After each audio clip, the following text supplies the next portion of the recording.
सभी को राधे राधे, जय श्री कृष्णा। तो welcome to a new video. तो ये मैं आज आपके साथ शेयर कर रही हूँ अपना 2 दिन पहले का रूटीन, डे रूटीन। मतलब ये दोपहर से लेकर शाम तक की जो हमारी दिनचर्या थी, जो व्लॉग था दोपहर से शाम तक का, वो मैं आपके साथ शेयर कर रही हूँ वीडियो। तो ये देखिए, दोपहर के टाइम के बाद में जो मतलब थोड़ा काम होता है उस टाइम पे, क्योंकि सुबह की तो अपनी जो साफ़ सफाई पूजा पाठ जो भी है वो सब होने के बाद में, और आप थोड़ा बहुत आराम भी कर लेते हैं क्योंकि अभी दिन काफ़ी बड़े होते हैं, क्योंकि ज्येष्ठ माह लग चुका है और ज्येष्ठ माह के सभी जो मंगलवार होते हैं वो काफ़ी विशेष बताए जाते हैं। तो आप सभी लोग अगर मंगलवार को पूजा कर सकते हैं, आपके पास समय होता है या फिर नहीं भी होता है तो आपको निकालना चाहिए, क्योंकि कहा जाता है कि ज्येष्ठ माह के जो बड़े मंगलवार होते हैं, जो भी मंगलवार पड़ेंगे इस माह में, उनको विशेष पूजा करने से हनुमान जी की आपको बहुत अच्छा फल मिलता है, बहुत शुभ फल मिलता है।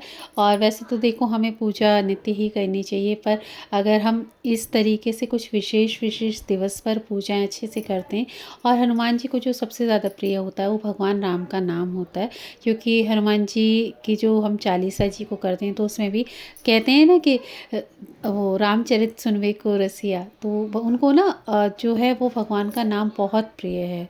तो इस वजह से अगर आप ज़्यादा से ज़्यादा उनको अच्छा भोग बना के पवाएं, बूंदी का प्रसाद ज़रूर से चढ़ाएं और भगवान राम की अनंत कथाएं उनको सुनाएं, तो आपको बहुत शुभ फल मिलता है इस माह में। तो इसी के साथ देखो, हमारे जो बर्तन वगैरह पड़े हुए थे थोड़े से, वो हमने साफ़ कर लिए थे। सिंक वगैरह अच्छे से साफ़ हो चुका था, क्योंकि बर्तन धोने के बाद सिंक को अच्छे से साफ़ कर लेना चाहिए। और उसके बाद जो सोफ़ा वगैरह है इसको भी हम ठीक से सेट कर लेंगे, क्योंकि शाम के टाइम तक ना बच्चे घर में होते हैं, तो ये सारा काम और टीवी वगैरह देखते हुए लोग और खाना वगैरह खाते हैं या फिर कहीं भी मतलब बैठ जाते हैं, तो काम हो ही जाता है जब तक आपका शाम की तैयारी होती है। तो उसके बाद में फिर मैंने सोफ़ा वगैरह था वो भी मतलब ठीक से सेट कर दिया था, और उसके बाद में फिर हम मार देंगे एक बार झाड़ू घर में, क्योंकि झाड़ू आपको शाम जो होती है उससे पहले ही लगा लेनी चाहिए। अराउंड ज़्यादा से ज़्यादा 5 साढ़े 5 बजे तक ज़्यादा से ज़्यादा आपको लगा लेनी चाहिए झाड़ू, क्योंकि फिर उसके बाद में अगर पूजा वगैरह की आप तैयारी करते हो तो मतलब सूर्योदय से पहले पहले ज़रूर से लगा लेनी चाहिए।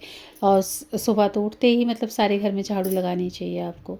तो ये भी मतलब कि एक जो संपन्नता का एक सूचक होती है कि आपका घर जो है वो साफ़ सुथरा रहे, और हमेशा माता लक्ष्मी वहीं वास करती हैं जहाँ पे उनको जो है सफाई अच्छे से दिखती है, स्वच्छता अच्छे से दिखती है, तो वो उस घर को छोड़कर कभी नहीं जाती, क्योंकि माता लक्ष्मी को जो पवित्रता है वो बहुत प्रिय होती है। और साथ में अगर आप श्रीमन नारायण भगवान का, गोपाल जी की सेवा करते हो तो फिर तो कहने ही क्या है। और अगर आपके घर में माता तुलसी का पौधा भी व्यवस्थित रूप से नियमित आपके यहाँ पूजा होती है। तो देखो, उसके बाद मतलब शाम सी होने ही वाली थी, और तो फिर मैंने भी बाल वगैरह अपने ठीक कर लिए थे, क्योंकि आज सुबह मैंने नहीं कर पाया था कुछ भी, बाल वगैरह भी नहीं बना पाए थे। तो उसके बाद फिर मैंने बाल इस तरीके से गूँथ लिए और चोटी बना लिए, और ये बहुत ही सिंपल तरीके से चोटी बन जाती है। आप बीच में मतलब हल्के से बाल लेकर बीच में उनको गूँथ के हल्का सा डिज़ाइन डाल सकते हो, और इस तरीके से रबड़ की सहायता से, और देखो ये हमारी चोटी जो है वो बन के तैयार हो जाती है। और चोटी ये काफ़ी अच्छी लगती है। अगर आपके और भी लंबे बाल हैं तो आप अच्छे से इसको बना करके देखना, काफ़ी प्यारी लगती है ये चोटी। और साड़ी वगैरह पे भी आप इसको ट्राई कर सकते हो, क्योंकि बहुत सी जगह पर ऐसी चोटी में गजरा वगैरह भी लगा करके औरतें रखती हैं, तो उनकी भी जो हेयर स्टाइल होता है, जो उनका लुक होता है, वो भी काफ़ी अच्छा लगता है घर में। तो देखो मतलब ओवरऑल मेकअप जो है वो हम कर लेंगे, छोटा मोटा जो भी नित्य का होता है, क्योंकि श्रृंगार कर लेना चाहिए कम्प्लीटली। और पूजा वगैरह जब हम करते हैं तो अच्छे से ही पूजा करनी चाहिए, क्योंकि हम भगवान के समक्ष जब जाते हैं तो अगर हम अच्छे से प्रसन्न चित्त से जाते हैं ना, तो उनको भी अच्छा लगता है। उनको भी उनके सामने हर समय रोते नहीं रहना चाहिए, उनके सामने हर समय ये शिकायतें नहीं करनी चाहिए। आप चाहें परेशान हैं, चाहे आप सुखी हैं, चाहे दुखी हैं, उनको सब पता होता है। पर जब हम उनके सामने जाकर अपने परेशानियों का ठीकरा नहीं फोड़ते, उनको हर समय वो नहीं कहते कि प्रभु ये चल रहा है वो चल रहा है, वो सब जानते हैं, उनको सब पता है।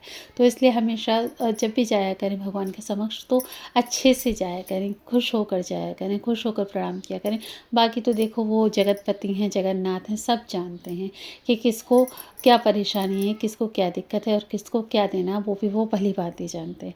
तो ये छोटा सा भाव था मन का जो मैंने आपके साथ शेयर किया। तो अब आप जब ये चीज़ करने लगेंगे ना तो आपको बहुत अच्छा अनुभव होगा। तो उसके बाद में मीरा को थोड़ी सी भूख लग रही थी और वो ऐसा है कि सुबह की रोटियां अगर रखी हो ना तो खाता नहीं है, पता नहीं क्या इसको दिक्कत है। बस उसे फिर कुछ ना कुछ बीच में बना कर दो या फिर वो खुद बना लेता है, थोड़ा मोटा मैंने उसको सिखा दिया है। तो कहने लगा कि मम्मा आज मुझे ना पास्ता बनाना सिखाओ। तो देखो पास्ता उसने बॉईल कर लिया था, जैसे जैसे मैंने उसको बता दिया था, ये बॉईल किया हुआ पास्ता रखा है और देखो कुक साहब अपने आप मतलब कि बनाने लग रहे थे। और ये ना थोड़ा मोटा आना भी चाहिए बच्चों को, ताकि इन केस कभी हम घर पे ना हो तो वो भूखे ना रहें, कुछ बना के खा लें।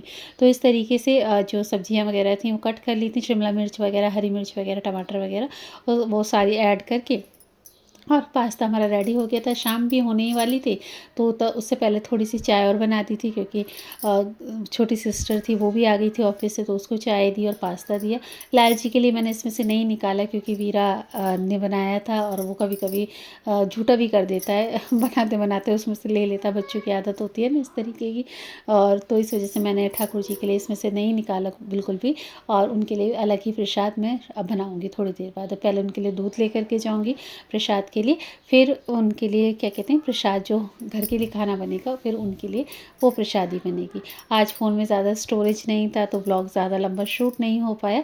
तो भी हम लाल जी के पास आ गए थे सेवा के लिए, क्योंकि शाम हो चुकी है ओवरऑल और शाम की पूजा जल्दी ही कर लेनी चाहिए, क्योंकि फिर टाइम हो जाता है, खाना पीना भी बनाना होता है तो फिर ना काफ़ी देरी हो जाती है।